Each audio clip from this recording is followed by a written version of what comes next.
YTN 라디오 이동의 뉴스 정면성부 4부 시작합니다. 이번에는 한 주간 포털사이트 뉴스에서 가장 이슈가 되었던 뉴스들을 살펴보고 빅데이터 관점에서 분석해보는 21대 총선 빅데이터 시간입니다.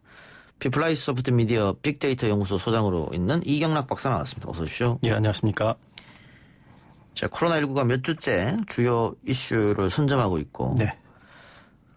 당연한 것 같아요. 네. 생명과 연관되어 그렇죠. 있는 거기 때문에.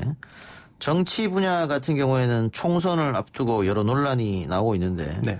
이번 주에 가장 이슈가 됐던 키워드는 어떤 게 있었습니까? 네, 아무래도 계속 코로나가 가장 많이 등장한 어휘고요. 그리고 한국이라는 어휘도 많이 등장했는데 왜냐하면 이게 우리나라 얘기면 굳이 한국 얘기할 필요 없는데 다른 나라랑 비교되는 기사들이 굉장히 많았습니다. 그러면서 한국이라는 어휘도 많이 나왔고 그리고 미국도 많이 나왔는데 아무래도 세계적인 경기 침체 같은 충격도 있었고 미국 상황 이런 것들이 반영되면서 많이 나타났습니다. 그래서 마스크나 교회 이런 얘기들도 어휘로는 많이 나타났지만 정치 분야에서도 더불어민주당이나 미래통합당 이런 어휘들이 주요하게 등장을 했습니다. 일단 한국과 미국이 등장했다는 것은 일단 외국 언론에서 한국을 어떻게 쓰느냐 네네, 그렇죠. 상당히 극찬을 하고 있기 때문에 그에 대해서 아마 관련해서 검색을 한 것 같고 네, 그런 것이 많이 났습니다. 미국 같은 경우에는 지금 돈을 굉장히 많이 풀고 있지 않습니까? 네네. 주식이 많이 떨어져가지고 그런 것들 또 미국이 선제적으로 중국 입국 금지를 했음에도 불구하고 네. 환자가 많이 발생했다. 그렇죠. 10,000명이 넘었으니까요. 네. 그런 점 때문에 아마 검색한 게 아닌가 싶고요. 네. 네, 이것을 통해서 어쨌든 5가지 이슈를 선정을 해봤습니다. 그래서 가장 중요한 이슈는 코로나19 피해 아무래도 그렇고 그리고 미국의 코로나19와 관련된 충격과 대응 두 번째였고 세 번째가 수도권 교회의 집단 감염 사례, 네 번째가 더불어민주당과 미래통합당의 비례정당 논란 그리고 5번째 정도가 이제 코스피 폭락장 속에서 지금 삼성전자가 선방하고 있는데 이 상황들을 이슈로 잡아봤습니다. 예, 삼성전자가 선방하고 있는 것은 개미 군단들이 네, 지금 그렇죠. 엄청나게 몰려들어가서 네네. 그렇다는 건데 그건 이따가 자세히 한번 짚어보고요. 네.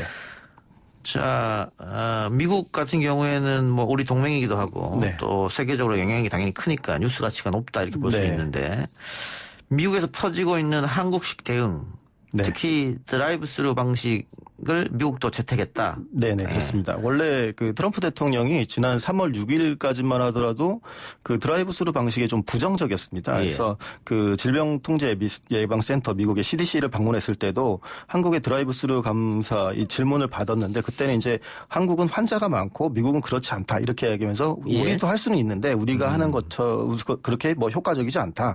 우리는 한 곳에서 전체적인 걸 이렇게 한다. 이렇게 얘기를 했었거든요. 근데 계속 미국 내에서도 검사가 너무 느리다, 규모 작다 이런 비판이 계속되니까 결국 현지 시간으로 지난 13일에 코로나19에 대한 이제 국가 비상사태를 선포하면서 그러니까 자꾸 욕을 먹으니까 우리도 드라이브 스루 검사 방법 하겠다 이렇게 얘기를 했었습니다. 근데 이때 또 재밌었던 게 이제 WHO에서도 중요한 기자회견을 했었는데 이때 마이클 라이언 세계보건기구의 긴급 대응 팀장이 이렇게 얘기를 했습니다. 후회하지 말고 차라리 빠르게 검사해라. 그러니까 정확도가 완벽한 것보다도 오히려 속도가 중요하다 이렇게 당부를 했었거든요. 어떻게 보면 이제 우리나라가 하고 있는 방식이 참 옳다 이렇게 얘기한 것이겠죠. 네. 미국 국회에서도 왜 한국처럼 하지 못하느냐 이런 질책이 이어졌으니까요. 네네.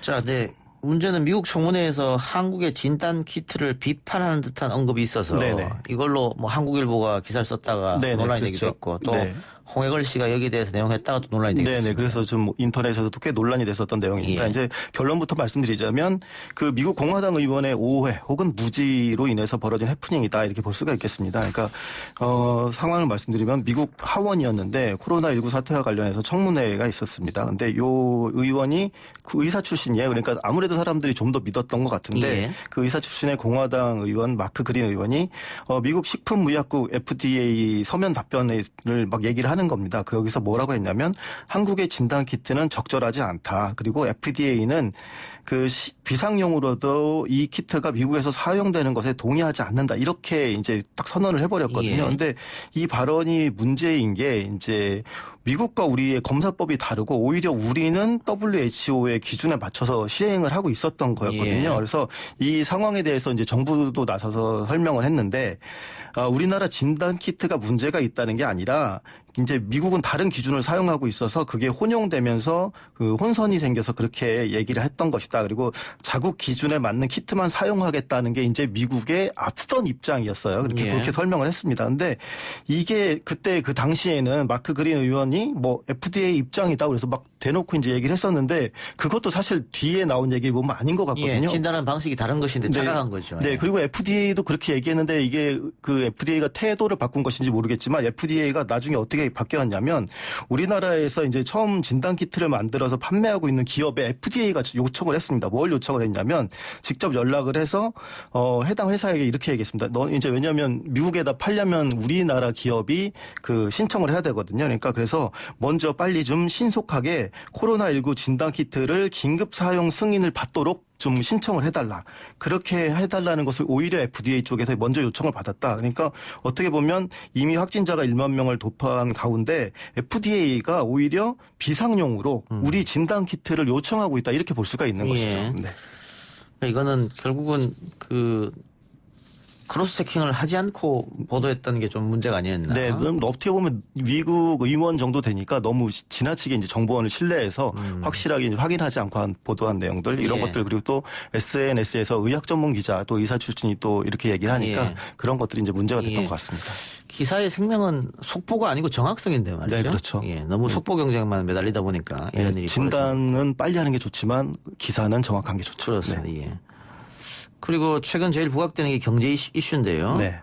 뭐 오늘은 다우지수를 비롯해서 나스닥도 조금 올랐던데. 네, 그렇습니다. 이게 미국이 계속 출렁출렁하고 있습니다. 예, 이게 되게 웃긴 게 하루 건너 완전히 달라졌습니다. 그러니까 날짜별로 보면 그 WHO에서 글로벌 팬데믹 선언한 때가 있었는데 그때 이제 거의 미국, 유럽 한 10%가량 하락이 있었거든요. 근데 12일, 그 현지 시간이 12일이고. 근데 그래서 다음날 현지 시간 13일 날 2008년 이후에 최대의 가장 이제 하락한 다음 날을 바로 또 최대 상승폭을 보이면서 전날 하락분을 바로 또 만회를 했습니다. 근데 또 다음번 16일 날쯤 가보면 또 서킷 브레이크가 발동되면서 13%나 또 폭락을 합니다. 그래서 이때가 또 다시 또 과거 블랙먼데이 이후 또 최대 하락폭을 또 보였어요. 근데 또 다음날 또 너무 많이 떨어졌다고 생각했는지 17일 날 6%가 다시 급반등을 합니다.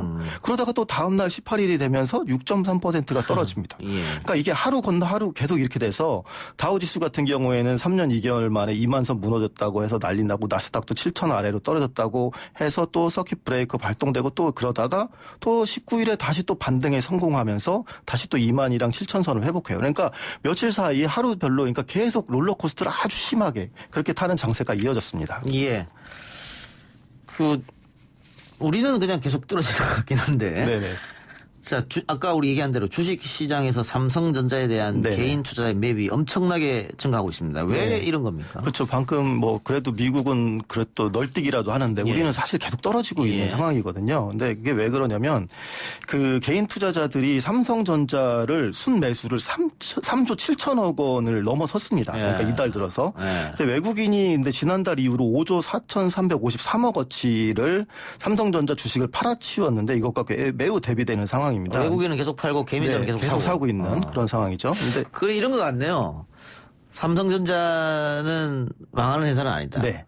그렇습니다. 지금 위기를 극복하면 언젠가는 뛰어오른다. 네, 그렇죠. 그게 강력한 믿음이 있는 것이죠. 그래서 지금 떨어졌을 때 사놔야 된다. 네, 얼른 사놔야 된다라는 것들. 그러니까 그 실제로 인터뷰 내용을 보면 삼성이 망하면 사실 한국이 망하는 건데 이게 설마 그렇게 되겠냐. 그래서 어쨌든 떨어졌을 때 사놓으면 계속 될 것이다. 이런 것도 있고 그리고 사실 투자 개념에서도 꼭 나쁘지만 않은 게 이제 외국인들이 삼성전자를 파는 이유가 실적이 나빠서 파는 건 아니거든요. 왜냐하면 동시간대 그러니까 비슷한 때 오히려 그 다른 페이스북이나 그 애플이 더 많이 떨어졌습니다. 그러니까 사실은 외국인들이 나가는 이유가 어쨌든 한국에 있는 증시에 있는 것들 돈을 빼긴 빼야 되는데 그나마 조금 덜 손해 볼 수 있는 삼성을 이제 팔고 나가는 것이기 때문에 어떻게 보면 앞으로 그 반도체 경기도 좋아질 것으로 예상되고 그러니까 어떻게 보면 투자하는 사람들 입장에서도 그것은 괜찮다 이렇게 보는 측면들도 있는 것이죠.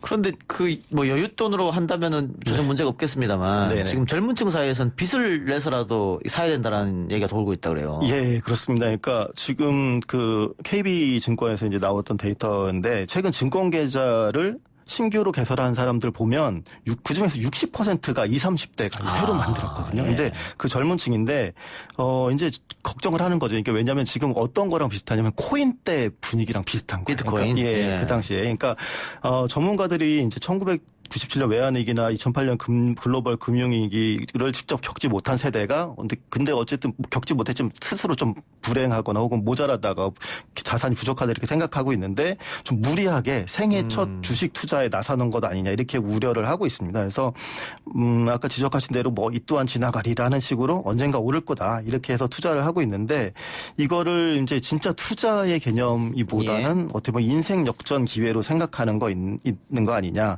그래서 좀 우려되는 부분이 있고 지금 바닥이라고 생각해서 사는데 조금이라도 또 더 떨어지면 나중에 좀 큰 피해가 있을 것이라서 이제 그런 것을 우려하고 있습니다. 알겠습니다. 비례정당이 어떻게 되냐도 많이 궁금해하실 텐데 네. 현재의 구도에서 의석 배분은 어떻게 될 거라고 예상이 됩니까? 예, 이게 의석 배분이 그러니까 지금 최근에 나왔던 게 여러 가지 여론조사 보도가 있었습니다. 근데 그 여론조사 그 수치는 네, 수치는 말씀드리기가 어렵고 의석 배분을 봤을 때는 오히려 한 여론조사에서는 그러니까 3일 전 여론조사 결과로 보면 오히려 비례한국당 그러니까 미래통합당의 정당인 미래한국당이 오히려 비례정당 민주당이 비례정당보다 2석 정도 많은 걸로 예측을 했는데 그러니까 오늘자 보면 이제 갤럽에서 보면은 그 비율이 오히려 비례정당 민주당 비례정당이 또 높게 또 이렇게 나타났거든요. 그러니까 계속 또 엎치락뒤치락 하고 있는 그런 상황이 지금 있습니다.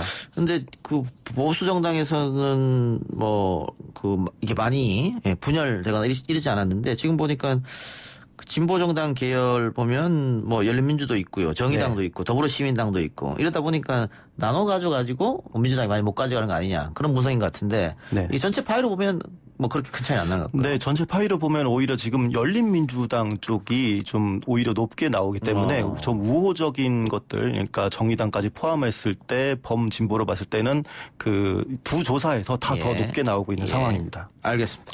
오늘 말씀 여기까지 듣죠. 수고하셨습니다. 네, 감사합니다. 다음 주 월요일 날 다시 돌아오겠습니다. 들어주신 여러분 대단히 감사합니다.